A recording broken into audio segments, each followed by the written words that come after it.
Yo guys, pertama-tama nih saya mau minta maaf dulu ya karena ini mungkin uploadnya video ini bakalan hari Senin deh karena saya sekarang ini lagi ya kurang sehat bisa dibilang ya. Sempat demam juga saya kemarin. Oke, kali ini merupakan last part juga kalau mau dibilang last juga sih bukan. Maksudnya ini part mentoknya ya. Sebelumnya saya mau kasih pemberitahuan kalau setiap komik yang saya upload di sini sebelum dia tamat akan saya upload terus tanpa terkecuali, oke? Jadi kalau ada yang tanya kayak gitu udah saya jawab di sini. Oh ya, hampir lupa ini satu lagi. Manhwa Copy Skillnya ini sampai sekarang orang yang bikinnya belum ngasih kabar dan belum upload lagi. Jujur saya punya dua perkiraan nih. Pertama, si autor ini lagi sakit atau keluarganya yang lagi sakit atau dia ini kekurangan staff. Jadi nggak bisa upload dan yang kedua ini si autor lagi kerjain crazy up berpuluh-puluh episode dan saya berharap semoga perkiraan yang kedua yang jadi, oke? So nggak usah bacot lagi, langsung aja kita mulai.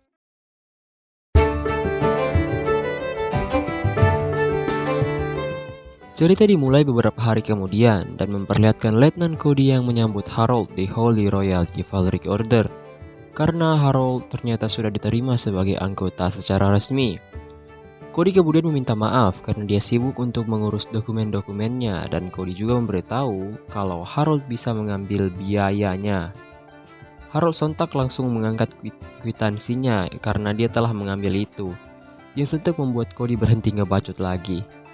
Cody kemudian mengajak Harold untuk tur sekilas di tempat ini.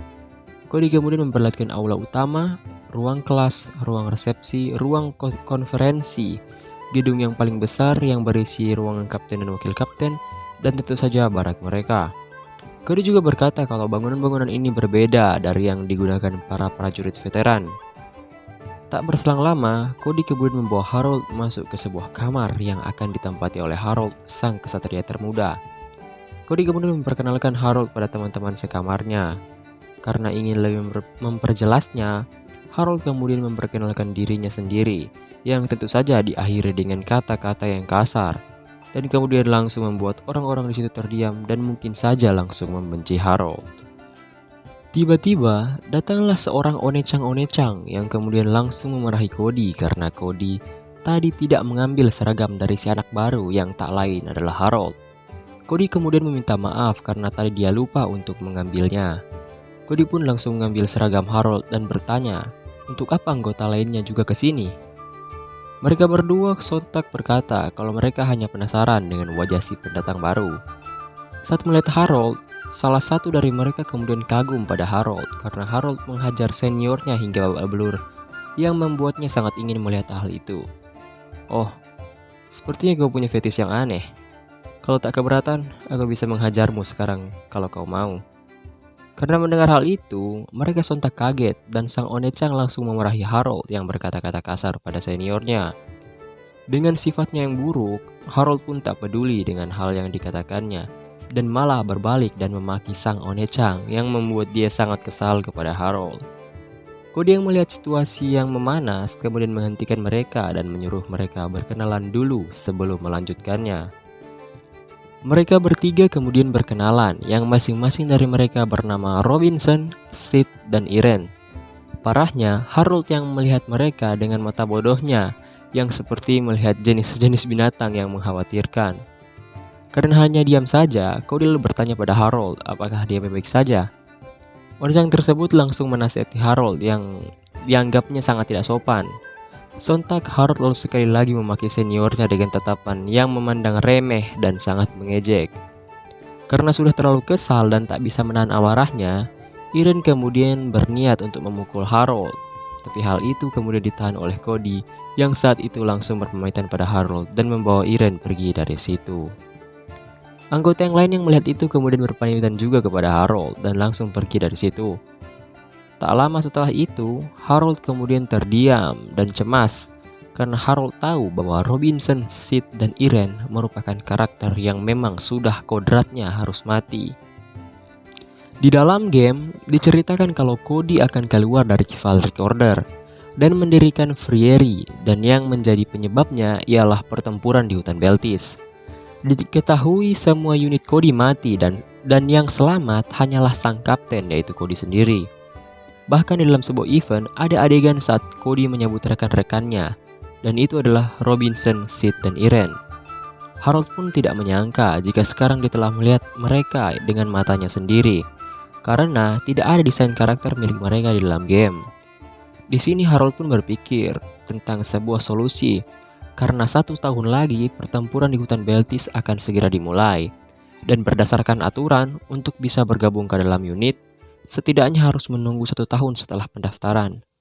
Jadi Harold yakin jika dia tidak bisa ikut campur jika belum bergabung ke dalam suatu unit. Harold kemudian berpikir kalau misalnya dia juga dapat ikut ke dalam pertempuran, resikonya pastilah sangat berbahaya. Apalagi dia tak mengetahui apa-apa tentang mereka, dan satu-satunya yang diperjelas adalah kematian mereka di hutan Beltis. Dan situasi sekarang juga sangat berbeda dengan situasi Clara dahulu. Yang lebih penting lagi, jika Cody kehilangan alasan untuk keluar dari Chivalric Order, Frieri tak akan pernah dibentuk dan alur cerita pastilah berantakan lalu kacau balau. Karena Frieri merupakan organisasi yang menuntun dan mendukung sang protagonis, yaitu Liner. Dan kemungkinan terburuk, jika Frieri tak dibentuk, bisa jadi itu merupakan skakmat untuk Harold. Karena memikirkan hal itu, Harold kebingungan dan berpikir apakah dia memilih kemanusiaannya ataukah tetap menjaga alur cerita utama agar tidaklah rusak. Scene kemudian berpindah di ruangan Vincent dan terlihatlah Shannon yang membawa semua dokumen dan hasil pemeriksaan yang Vincent minta beberapa hari lalu. Dalam semua dokumen tersebut, ternyata salah satunya adalah laporan mengenai latar belakang dari Harold. Tak lama kemudian, Vincent memanggil Cody untuk membaca isi laporan tentang Harold, karena Cody juga bersangkutan dengan Harold. Mereka mengetahui kalau Harold sudah ikut dalam ekspedisi penumpasan selama 3 tahun. Sontak Vincent meminta bantuan pada Cody dan berkata kalau dia akan memasukkan Harold ke unit Cody. Tapi dia harus melapor pada para petinggi dulu mengenai hal tersebut.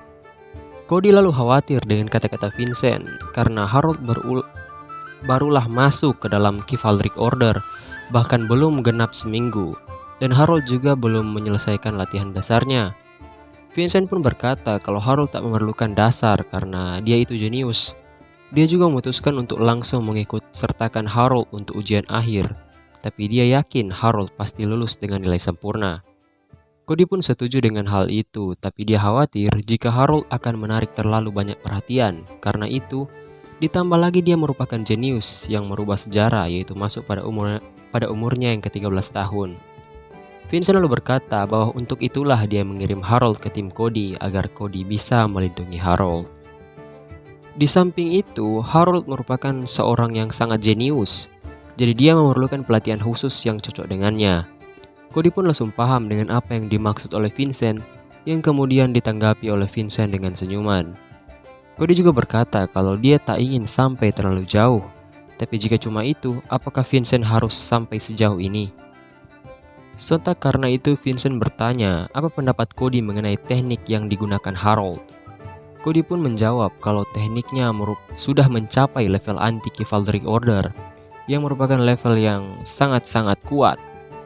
Di sini mereka membahas tentang dari siapa Harold belajar teknik tersebut, sedangkan dia merupakan seorang bangsawan berdarah murni. Dan ternyata rumor Harold juga telah diketahui oleh mereka, yang membuat mereka juga ingin memeriksa sifat kemanusiaan Harold untuk itulah tugasnya diserahkan kepada Cody. Di sini mereka pun membahas mengenai pembelotan Nohake 10 tahun yang lalu, di mana terjadinya pembocoran informasi rahasia bersifat nasional atau sangat rahasia, dan mereka curiga jika Harold terlibat dalam situasi tersebut. Cody kemudian setuju dan berkata bahwa dia akan melakukannya sambil berjalan pergi dari situ. Vincent yang mendengar itu kemudian berterima kasih kepada Cody saat itu juga. Cerita pun berlanjut beberapa hari kemudian, dan terlihatlah Harold yang sudah menyelesaikan tugasnya yang terdiri dari tugas-tugas rumahan dan jadwal latihan yang ketat dan panjang. Tapi itu tak masalah bagi Harold, karena dia sudah terbiasa dengan sesuatu yang bahkan lebih berat dari ini. Harold kemudian dihadang oleh beberapa anak yatim yang berkata akan menghajar Harold sebagai sambutan kepada anak baru sepertinya. Harold lalu memaki mereka, dan karena terlalu malas untuk meladeni mereka, Harold pun langsung pergi dari situ. Tak berselang lama, tampaklah Harold yang sedang makan di kafetaria Chivalric Order, yang lalu diiringi juga dengan tatapan-tatapan yang berisi rasa iri dan dengki, yang pastinya membuat Harold sangat tidak nyaman. Tiba-tiba, datanglah para anggota unit Cody yang ingin duduk semeja dengan Harold karena prihatin padanya. Hal itu sontak membuat Harold sangat kesal, tapi dia membiarkan hal tersebut dan mengizinkan mereka duduk di situ, walaupun dengan menggunakan kata-kata kasarnya. Setelah selesai dengan pembicaraan yang tak terlalu penting, mereka kemudian membahas tentang kepribadian mereka semua. Di sini Irene berkata kalau Harold sangat kasar sehingga membuatnya kekurangan daya tarik, dan kalau dia seperti itu terus, Irene yakin Harold tak akan mendapatkan teman atau pacar nantinya. Mereka pun tertawa dengan hal yang dikatakan Irene dan membalikan kata-kata itu kepada Irene. Harold kemudian berkata kalau dia tak membutuhkan itu semua. Tiba-tiba, datanglah Cody yang langsung menggandeng Harold dan berkata bahwa kata-kata Harold itu benar, karena Harold sudah mempunyai calon istri. Jadi di titik ini, dia memang tak memerlukan pacar. Karena kata-kata Cody, mereka semua langsung heran dan kaget seakan tak percaya dengan hal itu. Dan ditambah lagi, Harold malah bertanya kepada Cody dari mana dia mengetahui hal tersebut, yang malah membuat Sid gelisah dan bertanya pada Harold mengenai rinciannya. Cody yang tak bertanggung jawab kemudian langsung pergi sembari berkata bahwa calon istri Harold itu sangatlah cantik dan juga merupakan putri seorang bangsawan tingkat atas dan sangat elegan. Harold lalu tambah kaget dan bertanya sekali lagi bagaimana Cody bisa mengetahui tentang hal-hal itu dengan sangat detail. Sid kemudian merasa semakin putus asa dan berkata bahwa Harold sudah bertingkah seperti seorang kepala keluarga di umurnya yang sangat-sangatlah muda. Karena mendengar hal itu, yang lainnya langsung menangis karena telah dikalahkan oleh seorang junior seperti Harold. Cody yang tak ingin ambil pusing kemudian pergi meninggalkan Harold yang sedang dalam masalah karena berhutang penjelasan pada Sid yang adalah seorang jomblo ngenes. Cerita berlanjut seminggu kemudian dan terlihatlah Harold yang sedang menghadap kepada Pak Penanggung Jawab. Dia pun memberitahu Harold bahwa Harold akan langsung diikutkan dalam ujian akhir beberapa hari ke depan. Sontak Harold heran dan bertanya mengenai dirinya yang barulah bergabung selama 2 minggu. Sang penanggung jawab lalu menjawab bahwa hal itu karena kejeniusan dan kekuatan Harold yang sudah melampaui teman-teman seangkatannya bahkan seniornya. Harold yang mendengar hal tersebut kemudian menyombongkan dirinya saat itu juga dan berkata bahwa dia pasti akan lulus dengan nilai terbaik. Tentu saja dengan kata-kata yang sangat tidak sopan yang langsung membuat Pak Penanggung Jawab itu kesal. Setelah itu Harold pun keluar dari ruangan sambil tertawa dan berkata bahwa ini merupakan kesempatannya untuk dipromosikan dan bisa menjadi lebih fleksibel. Kemudian tibalah hari di mana ujian akhir akan dimulai. Di sini Harold nampak kesal karena ditugaskan bersamaan dengan unit Cody. Kemudian komandan kompi mereka menjelaskan bahwa mereka berempat yang ada di depan sekarang ini akan bertugas untuk menilai kekuatan para peserta. Komandan juga berkata bahwa saat ini unit Cody juga akan ikut dengan tujuan untuk latihan di tempat ujian akhir akan dilaksanakan, yaitu tempat yang mereka pilih. Dan juga ujian tersebut akan selesai jika semua monster di sana telah terbantai. Di tengah-tengah perjalanan, Sid lalu menanyakan keadaan Harold karena telah berjalan non-stop dari tadi hingga sekarang. Harold kemudian membalikkan pertanyaan tersebut, tapi dengan kata-kata kasar kepada Sid. Cody sontak langsung ikut campur dan berkata bahwa Harold merupakan orang yang sudah terbiasa karena sudah membasmi monster selama 3 tahun. Harold pun kaget dan bertanya kenapa Cody bisa mengetahui begitu banyak informasi tentang dirinya. Karena mendengar hal itu, Cody lalu berpura-pura bodoh dan bersikap seperti tak mendengarnya. Sementara mereka berbicara, tiba-tiba mereka mendengar kalau ada 2 ekor monster yang menuju ke arah sini. Dan monster tersebut keduanya merupakan Hammer Trin yang dikenal dengan kulit yang keras sekaligus serangannya yang sangat kuat. Komandan yang menyadari itu kemudian langsung bersiap dan memerintahkan mereka untuk segera menyiapkan senjata dan membentuk formasi. Tak lupa pula, dia juga berkata dan menyuruh Harold untuk mundur dan tetap di belakang. Tapi Harold membantahnya dan tak setuju dengan itu. Komandan kemudian memberitahu bahwa pertarungan ini merupakan sebuah kecelakaan, jadi tak akan diambil nilainya. Harold pun kaget dengan hal itu, dan walaupun begitu, dia masih bersikeras untuk membunuh salah satunya. Sontak dia pun disemangati oleh kedua letnan dan juga diperingatkan untuk tetap berhati-hati dan mundur jika sudah tidak mampu. Setelah itu, Harold kemudian melihat ke arah sang monster dan lalu maju sampai ke jarak serangan dari monster itu. Harold pun langsung disambut oleh pukulan sang monster yang keras, tapi Harold pastinya bisa menghindari itu dengan melompat. Sontak karena itu semua orang langsung kaget karena yakin bahwa Harold tidak akan bisa menghindari serangan kedua saat dia berada di udara. Tapi Cody sangat yakin jika Harold pasti bisa mengatasi hal tersebut. Dan seperti dugaan kita semua, Harold kemudian mengeluarkan kemampuan bela dirinya dan menendang tangan sang monster yang seketika membuat tangan monster tersebut tertancap di tanah. Harold kemudian menyusulnya dengan sodokan yang tepat mengenai kepala sang monster. Tak sampai di situ saja, karena Harold yakin sang monster tak akan semudah itu mati, dia kemudian mengeluarkan skillnya yang berelemen api bernama Flaming Sword yang langsung membakar habis sang monster dan membuat para penilai sangat kaget dengan hal itu. Hari itu, di siang yang sangat terik dan membakar kulit, Harold dan seluruh peserta membantai dan memusnahkan kehidupan damai para monster. Cerita kemudian berlanjut 3 hari kemudian pada saat petang. Kemudian terlihatlah mereka yang sedang merayakan selesainya ujian akhir dengan menggoda Harold dan terus membuat Harold sangat kesal karena mendengar hal itu. Komandan yang melihat Harold yang sedang berkumpul dengan unit Cody kemudian sedang mengisi penilaian tentang Harold yang sangat sempurna karena dapat melakukan koordinasi dengan yang baik dengan pasukannya. Komandan kemudian sangat kagum bahkan tidak menyangka jika Harold sangatlah hebat, bahkan bisa mengalahkan Hammer Thrinn sendirian dan dengan waktu yang sangat cepat pula. Dia juga yakin jika sikap Harold yang sombong merupakan implementasinya terhadap kepercayaan dirinya sendiri.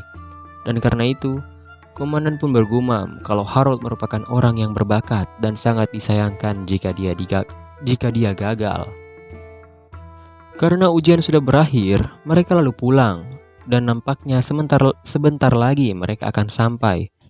Tapi tiba-tiba, salah satu dari mereka melihat sesuatu yang aneh, yang nampak seperti asap berwarna merah yang tampak sangatlah aneh. Mereka kemudian bertanya-tanya tentang asap aneh itu.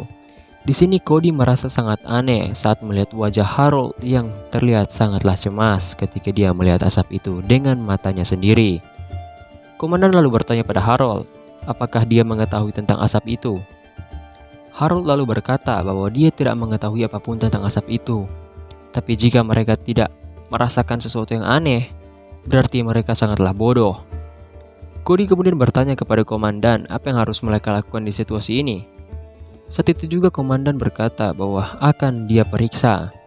Tiba-tiba Harold berteriak dan menyuruhnya untuk kembali kepada tim, karena asap itu berubah dan berniat menyerang komandan saat itu juga. Karena melihat hal tersebut, Harold sontak langsung bergerak dengan cepat dan menyelamatkan komandan dari situasi tersebut. Setelah situasi yang sangat berbahaya itu, komandan kemudian berterima kasih kepada Harold karena telah menyelamatkannya. Harold pun langsung menyuruhnya untuk melihat sekeliling karena mereka ternyata telah dikepung oleh asap aneh itu. Karena ingin cepat keluar dari situasi itu, dengan sigap Harold langsung mencabut pedangnya dan menyerang salah satu dari asap itu. Tapi sayangnya, serangannya tak berefek sama sekali pada asap itu, dan hal itu membuat semua orang kaget. Karena berbahaya, dengan cepat Harold kemudian kembali ke dalam formasi tim dan memberitahu kalau serangan fisik tidaklah mempan. Dan nampaknya serangan para asap itu mempan kepada mereka dan mungkin bisa saja langsung mematikan. Sontak karena mendengar kata-kata Harold, seluruh tim kemudian cemas dan ketakutan karena sudah pasti mereka tidak bisa apa-apa untuk menghadapi asap itu. Dan secara tiba-tiba, Harold kemudian menyerang salah satu asap dengan menggunakan sihir berelemen petir yaitu Bolt Lance. Tapi sayangnya, sihir tersebut juga tidak mempan pada asap itu dan menyebabkan benda tersebut hampir mengenai Harold. Sontak Harold langsung menyusul serangannya dengan sihir berelemen api, Flame Crown. Tapi itu juga tak berpengaruh, karena itu Cody dengan komandan kemudian maju dan membantu Harold saat itu juga. Tanpa basa-basi, Cody pun langsung menggunakan sihir airnya, yaitu Aqua Slash, dan mengenai asap misterius itu dengan telak. Komandan kemudian langsung menyadari jika sihir air mempan, dan langsung menyerang asap lainnya dengan sihir air. Tapi sayangnya itu tidak mempan. Harold yang melihat hal itu kemudian secara cepat berasumsi jika mungkin saja para asap ini hanya berpengaruh oleh sihir dari elemen-elemen tertentu. Cody kemudian heran dan langsung memuji Harold karena dia sangatlah cepat tanggap. Harold pun memarahinya karena masih bisa bercanda pada saat situasi yang sangat gawat ini. Komandan kemudian mengambil alih dan memerintahkan anggota selain Harold dan Cody untuk memperkuat pertahanan dan melindungi yang lainnya, sementara mereka membombardir para asap dengan sihir dari masing-masing elemen. Tak berselang lama, mereka bertiga akhirnya mengalahkan para asap, yang membuat Harold langsung bernapas lega karena itu. Komandan lalu bertanya kepada yang lainnya, apakah ada yang terluka? Karena tidak ada, mereka kemudian memberitahukan itu kepada komandan. Komandan lalu bergumam kalau mereka semua bisa selamat dari situasi ini adalah karena Harold yang segera bertindak. Dia juga penasaran apa yang akan terjadi jika Harold tadi tak menolongnya. Tapi terlepas dari itu, dia juga mungkin bisa membuat nyawa semua orang dalam bahaya karena kecerobohannya, dan itu merupakan kesalahannya sendiri. Komandan kemudian mendekat pada Harold lalu berterima kasih sekaligus meminta maaf karena keadaan berbahaya ini disebabkan olehnya yang kurang tanggap dan menilai situasi. Harold lalu menasihatinya bahwa ini bukanlah kesalahannya dalam menilai situasi, dan juga jangan membuat kesalahan yang sama ke depannya. Komandan pun mengiyakan hal tersebut yang dikatakan Harold. Setelah sudah sedikit menjauh dari mereka, Harold kemudian bergumam bahwa ternyata dia sudah tahu tentang informasi benda apa itu sebenarnya. Benda itu disebut Area Cloud, yaitu monster yang diciptakan oleh sang bos terakhir yang asalnya dari korosi tanah. Harold sangat tahu kalau kemunculan monster itu ada di tengah-tengah cerita, dan dia heran kenapa monster ini bisa muncul sangatlah begitu awal. Tapi nyatanya, jika rencana Justus atau bos terakhir ini dipercepat, dan semua peristiwa dalam ceritanya boleh bermunculan, maka perkembangan yang sama sekali tak diketahui juga akan muncul. Di sini saya duga, semua hal yang dilakukan Harold ini walaupun itu hal kecil, itu telah nyebabin butterfly effect secara tidak dia sengaja, yang bikin semua skenario ini berjalan lebih cepat. Di sini, ternyata antibiotik untuk miasma itu dibuat oleh salah satu orang yang berasal dari Party Liner. Dan itu malah disebarkan oleh Harold lebih awal, dan juga dengan bergabungnya dia ke Holy Chivalric Order yang sangat cepat, kemungkinan juga menyebabkan perkembangan yang tak terduga. Nah, ini yang seperti saya bilang tadi. Harold kemudian berpikir positif dan menganggap bahwa ini masihlah belum sebuah kesimpulan, dan kemungkinan hanya keparanoidannya saja. Tapi meski begitu, Harold masihlah harus memastikan rencana Justus Freun, sang bos terakhir, yang merupakan seorang ilmuwan jahat dan menggali lebih banyak informasi tentang dirinya. Cerita pun berlanjut pada Harold yang nampaknya sedang berlatih suatu teknik yang saya duga kayak teknik airwalk yang mirip sama punyanya Sanji. Harold pun terjatuh karena masih belum bisa menguasai teknik itu. Karena itu, dia lalu berpikir kalau dirinya yang sekarang masihlah terlalu lemah dibandingkan Harold yang sesungguhnya yang berada di dalam game. Seketika Harold lalu berpikir mengenai rencananya untuk mengenangani Justus. Institut penelitian Justus terletak di ibu kota kerajaan, dan tujuannya datang ke istana adalah untuk melaporkan hasil penemuannya. Di sini Harold berpikir, apakah mungkin dia menjadi penjaga gerbang saja? Sontak dia langsung menolak idenya tersebut, karena jika Justus mencurigainya, dia pasti akan langsung dibunuh. Sementara dia memikirkan rencana yang harus dia lakukan, tiba-tiba muncullah Sid yang lalu bertanya kenapa Harold berlatih di tempat sepi seperti ini. Harold kemudian menjawab kalau dia tidak ingin menjadi perhatian para orang lemah di tengah lapangan itu. Saat itu juga, Harold kemudian bertanya tujuan dari mereka bertiga datang menemuinya. Tiba-tiba, Mereka lalu menunduk kepada Harold dan memohon agar Harold melatih mereka supaya mereka menjadi lebih kuat. Harold pun menolak mereka dengan dalih dia sangat sibuk sekarang ini. Tapi mereka semua dengan gigih tetap memohon agar Harold dapat mengusahakan itu. Mereka bertiga lalu memohon pada Harold karena mereka sadar bahwa saat melawan monster asap, mereka hanya menjadi beban saja dan terus memikirkan cara untuk kabur dari situasi itu. Karena mendengar hal tersebut, hati Harold kemudian tergerak, sembari memikirkan fakta bahwa setahun kemudian mereka sudah pasti mati di hutan Beltis. Tiba-tiba Harold tersadar, ada cara yang memungkinkan untuk menyelamatkan mereka bertiga, yaitu dengan melatih mereka dan membuat mereka menjadi lebih kuat. Saat itu juga Harold berdiri dan berkata bahwa dia akan melatih mereka bertiga, lalu menyuruh mereka semua untuk maju dan menyerangnya saat itu juga. Scene kemudian berpindah di ruang konferensi yang memperlihatkan Vincent yang sedang merekomendasikan Harold karena kepemimpinannya dan kekuatannya saat melawan monster baru-baru ini. Lalu pernyataan tersebut disetujui oleh kepala markas besar organisasi unit Chivalric Order. Tapi dia berkata kalau itu masihlah terlalu terburu-buru karena Harold masihlah sangat muda dan juga dengan sifatnya pasti akan memicu banyak konflik sekaligus. Di sini Vincent kemudian menjelaskan kejeniusan dan kekuatan Harold yang membuat banyak orang menjauhinya dan merasa iri kepadanya yang membuat dia sangat terasingkan. Jadi dia ingin memberikan Harold tempat yang cocok untuknya. Kepala unit kemudian paham maksud dari Vincent yang adalah menaruh Harold di unit yang dapat menerimanya. Dia pun bertanya unit mana yang menerima Harold. Vincent kemudian menjawab kalau itu merupakan unit Cody. Vincent lalu menjelaskan alasannya yang menyatakan Harold harus dan sangat cocok berada di unit Cody. Setelah penjelasan yang berbelit-belit, kepala unit pun membuat keputusan kalau dia setuju untuk memasukkan Harold ke dalam unit Cody. Tiba-tiba, masuklah om-om jorok yang kebanyakan selalu main film di serial TV Inupoi yang sangat terkenal hingga mendapatkan penghargaan WNA atau Wibu Nobel Award. Dia kemudian dengan tidak sopannya langsung datang dan duduk di kursi Vincent saat itu juga. Di sini, tujuan dari orang ini datang kemari tidak lain untuk mengajukan pendapatnya, yaitu mengikut sertakan si anak baru dalam kurung Harold dan timnya untuk menjalankan misi patroli di hutan Beltis yang sekarang ini sedang riuh-riuhnya.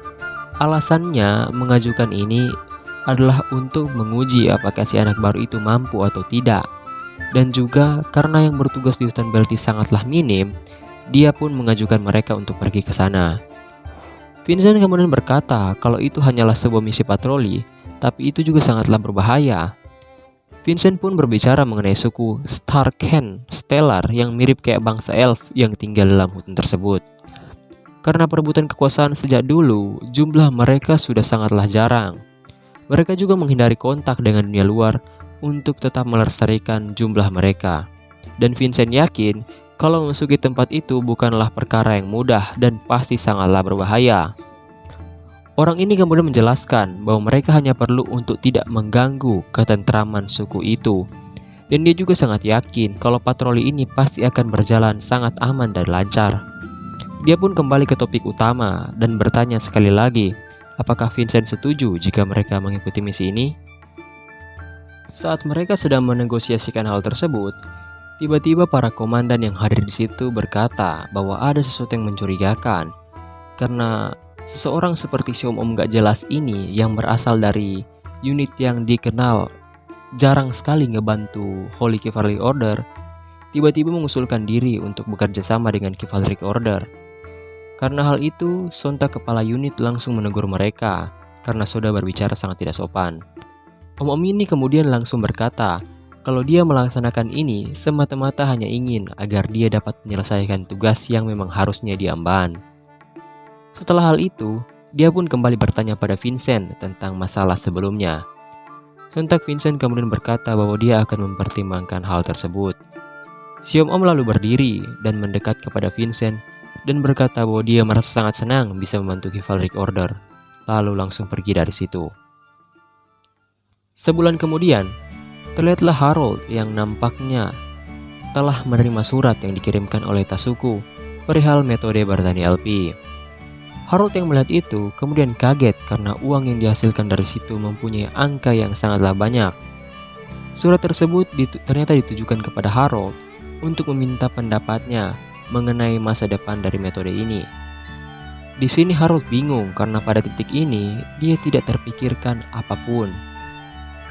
Tiba-tiba datanglah seseorang yang membawa hasil laporan ujian milik Harold dan mengantarnya kepada Harold. Harold lalu mengambil itu dan langsung membukanya. Di situasi ini, Harold sudah sangat pasrah karena dia yakin bahwa pastinya tidak ada unit yang akan menerimanya. Dia pun melihat hasil tersebut. Dan seperti yang kita duga, Harold pun diterima dan secara resmi sudah bergabung ke dalam unit Cody. Di sini, semua orang nampak sangat senang, terkecuali Harold. Harold ternyata sudah memiliki firasat buruk selama ujian berlangsung. Dan selama yang lain berbicara, Harold pun bergumam akan kekhawatirannya terhadap peperangan yang akan terjadi di hutan Beltis setahun lagi. Sontak tiba-tiba Cody memberitahu mereka kalau mereka ternyata diberikan liburan selama 5 hari penuh dan dibebaskan untuk pergi kemana saja selama liburan. Yang lain kemudian bertanya kepada Cody dalam rangka apa liburan ini dilaksanakan. Cody pun menjawab kalau liburan ini diadakan dalam rangka ekspedisi yang akan dilakukan unit mereka, yang tidak lain adalah ekspedisi di hutan Beltis.